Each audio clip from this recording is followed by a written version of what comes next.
It's not stopping the people of Morgan Hill from getting in the patriotic mood. They are already marking out their spots for the 4th of July parade. Our Kit Doe has details.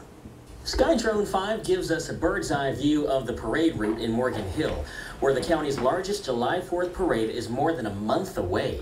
And some of the best seats in the house are, get this, already taken. Someone has set out chairs and roped off not one, but 2 prime locations for themselves 33 days ahead of time. It's the earliest that's ever happened. It's kind of part of the tradition, and for the most part, you know, people think it's kind of funny and cute. It's part of the Morgan Hill way. It's no wonder the county's official parade is now in its 140th year and is the largest privately organized parade in Northern California, drawing 23 floats, 3,000 participants, and 50,000 spectators. Those chairs are in a great location, under shade and directly in front of the announcer stage.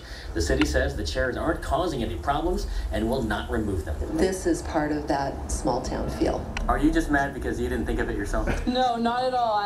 I put out my chairs the night before. Adriana Tepete says the chairs will be a month-long eyesore. Does it make Morgan Hill look silly?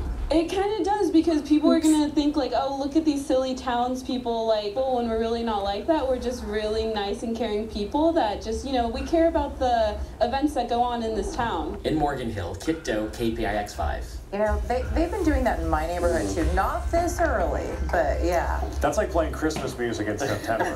Don't do it. Too You soon? can, but that doesn't mean you should. Are you going to give us the forecast for the 4th of July? No. No. Not today. What is it going to be? Because I've got to get my chair out. 75 degrees somewhere in the Bay Area. Right. Which is a pretty safe. Will it be 75 at the beach? Will it be 75 inland? We won't hold you to it. We'll see, because it's June the 1st.